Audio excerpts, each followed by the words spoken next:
doing, Josh? Oh, it's fantastic. You can tell me if it's not actually good. Oh, no, I won't. I won't actually, I won't force choke you. I'm not messing with you. You missed the spot. Lord Vader, you missed the spot. I just love how the leader of the dark side is willing to roll up in his cape and step in and Real leadership principle here. make things happen.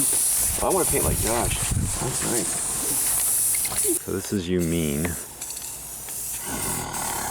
And this is you surprised.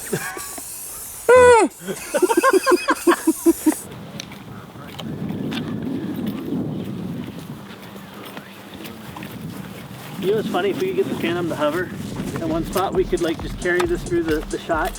With the recent Star Wars movie, we decided to do something Star Wars related. And what is this? This is a giant flying Dorito. A flying Dorito, otherwise known as the Star Destroyer. Yep, the Star Destroyer. I've been calling it the Millennium Falcon forever, and I'm sorry guys for that. Peter, this is crazy. How did you do it? Well, first things first, what I did was I took a small model of the design, like what I wanted to do, and I built it too, just to test the feasibility of the project. Also processing some thoughts on how I was going to build something at such an extremely large scale. How do you have the ailerons working? That's pretty cool. So you have positive force no matter which way you push it. Okay, so this is the very, very first attempt at the Space Dorito. Basically, I'm just going to test this shape, because I've seen people do these before, but they're very profile. But I wanted to see if I can keep like a more three-dimensional shape to see how this moves through the air. But to deal with control, I actually had to link elevons in here, but actually if you notice, the elevons are kind of like 4 elevons, because this is like dead space where there's no air in here. So I had to kind of like dealing with the airflow over the individual surfaces. If you didn't have these and you gave down, it wouldn't care. Yeah, it would be like, nope. Nope. So now you have push, yeah. no matter which way. So hopefully I just kind of forced it into flight. Do you want me to like run around, see if it even goes? Actually, just give it like a gentle shove upwards. Give it like a 45 degree shove. Ready? Ready? Go. Dude! Totally flyable. Oh my gosh! No way. Is it turnable? It's turnable. It's underpowered. Oh, that is sketchy over the trees. Oh my gosh, how do you get through that? Now, if you put a rudder on that, that would take care of all your roll that you need, because it would just roll you. It wouldn't really yaw you. Yeah, totally. Actually, I might try vectoring the motor too, since I'll add 2 of them. Let me try roll real fast. You gonna roll? Oh no.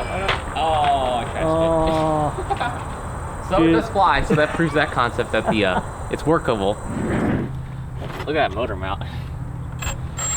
I'm over that from vector thrust. Now, your original approach with this too, you originally had this as a tractor with the motor in the front. That changed as well when you built the small model and flew it, right? Because I had to think about how I was going to build a big one, and I wanted a little bit more control, so I got differential on those 2 big motors. Cool. So I can actually use that as yaw control without having to add more features. So what differential thrust is where one motor will fire up more than the other and give you yaw control. So that way, even if you're flying slow, like some of your past planes, what was it, the multi-wing plane? Yep. It was flying so slow that you didn't have much rudder control. This takes care of that problem. So Peter, you've taken on some crazy huge builds in the past. I can think of the circle plane, the flying aircraft carrier, what do they call that? The helicarrier? The helicarrier, yeah. And then the multi-wing with the kids. Now this, but you use a lot of common materials. What are you using to build this? Basically, this is a giant Lowe's project once again. This has got this weird foam. I think it's called Perma R or something like that. It's got this weird penguin on it. It's really shiny foil stuff. It's basically like a really, really cheap EPS foam with like a plastic skin on it. It's pretty flimsy, especially at this size, but it's holding shape so far. So we'll see about it. And like the spar for the motors, that's just a stock you can buy from Lowe's too. That's just aluminum score stock. And you don't use hot glue, you use Gorilla Glue, right? Yeah, tons of Gorilla Glues inside this thing. Lots of tape. Gorilla Glue is amazing. If you guys haven't messed with that, it activates off of moisture, right? Yep. And it foams up a little bit, kind of fills gaps. It is amazing how well it bonds to cellular foam. Yep. It's a lot slower though, so if you guys build something out of it, be prepared for a slow build time. It's probably not going to work the greatest for like, if you want to build something fast, hot glue's still the #1 stuff. And you may have to tack it down with hot glue to let it dry. So Peter, when you go big, you go really big, and doors are not a factor when you build, are they? Yeah, because I will find a way. Where there's a will, there's a way. So with that way came a box cutter. Yeah. So we just pretty much cut it in half to get it out of the shop. And that was 2 things. We had double doors at the shop. We could not fit it through through there, but also our trailer, which is rather large, Yep. it also couldn't fit in there. So you had to cut this thing in half and then glue it back together here, Yep. which means we don't know how we're going to get it home. Hopefully it won't be rekitted totally, Yeah. but it'll probably be in smaller pieces. So this thing, the overall length, in case you guys are wondering, it's 15 feet long and 9.5 feet in wingspan, I guess, in this case. So it's pretty big.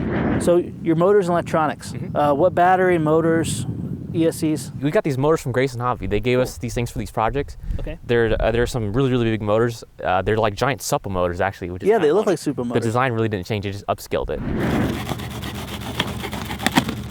And we got 120 amp ESCs. All right. We're running it on a 12S 8,000 milliamp pack. 12S, 8,000 milliamp. Yeah. And Peter, you got a lot going on in the back of the plane here. A lot of ingenuity too.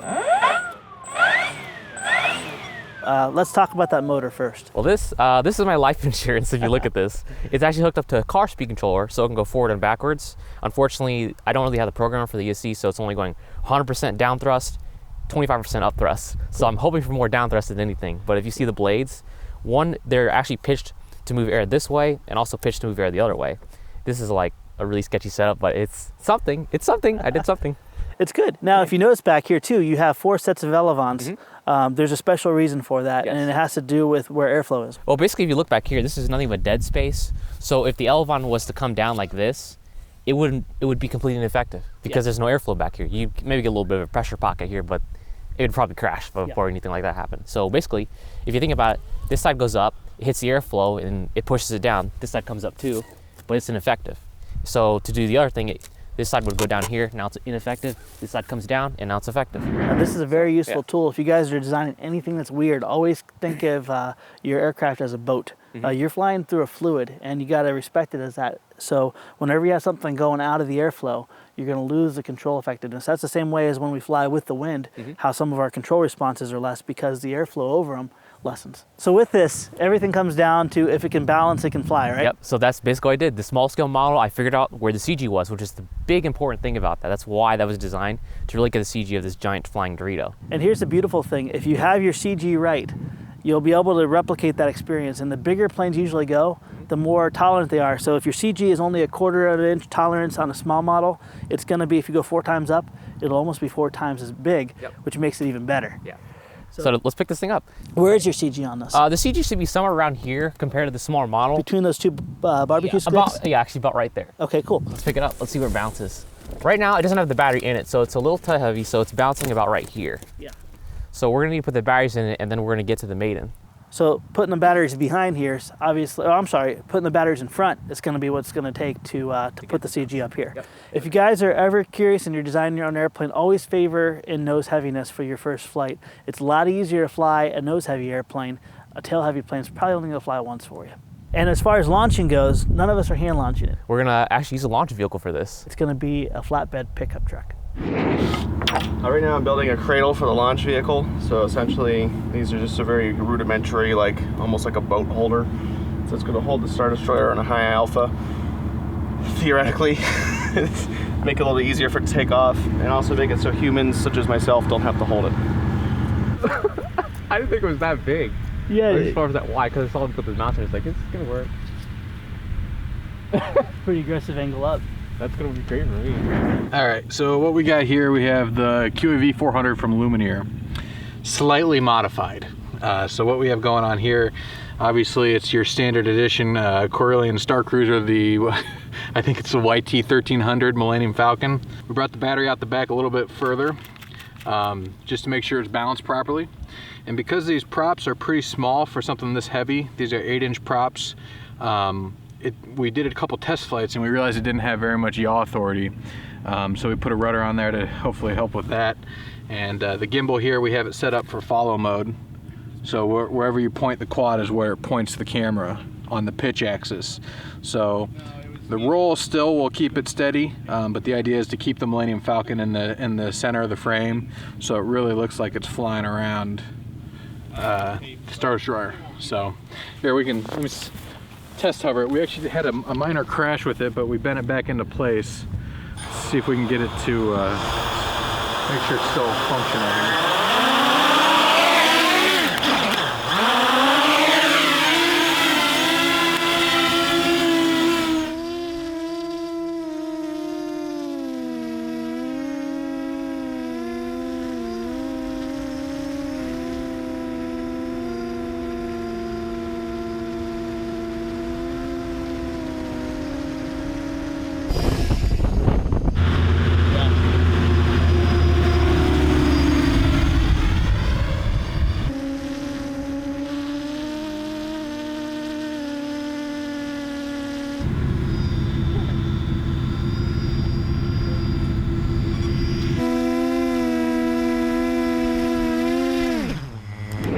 Is the parking brake on? All right, we're good.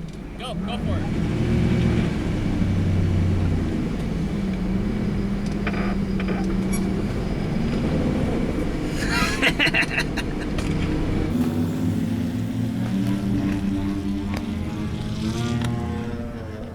Oh, it flies!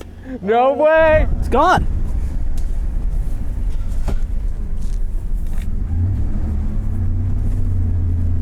Are you kidding me? Oh, it's so giant! Oh, the bridge is collapsing. Yep. The bridge is collapsing. Ah!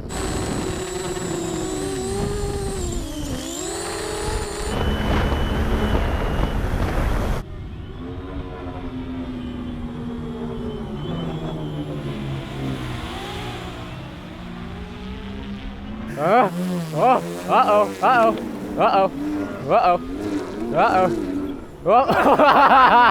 There goes the top of it. Uh-oh.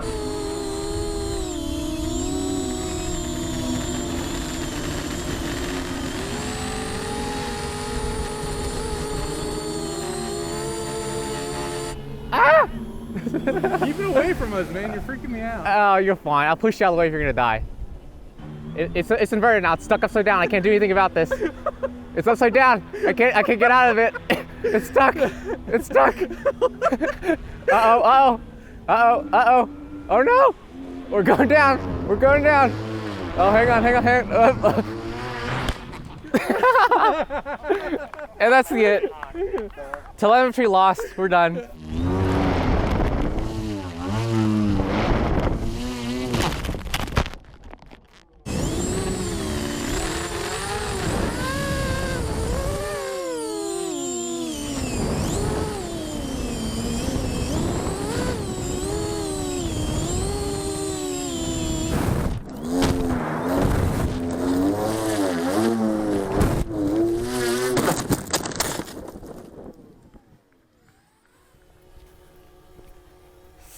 All right, we have a GoPro. Stop. We got a minifig. He's still alive. The propellers aren't broken, so the motors are good for other projects. And the foam destroyer is still generally one piece. Just a little crinkled. It actually flew amazing, yeah. I don't believe that. It rolled upside down on you. I did that on purpose. I rolled it over, but then it got stuck upside down. And then you were done for a while. Yeah, then I was like, uh-oh, it's inverted. Let's try to roll out of it. Stall. I think the battery pack went backwards a little bit, and then it was game over after that. Oh! Yeah! There we go, we got it. If you're wondering about the episode, it'll be linked below. If you want to see more videos like this, don't forget to subscribe. Thank you for watching. We'll see you next time.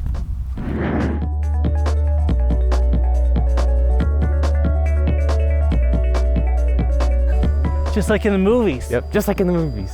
It looks smoother with the warp drive on it. Why is it flying? I think you got the balance perfect. Here it goes. Oh. Well, it went into warp space.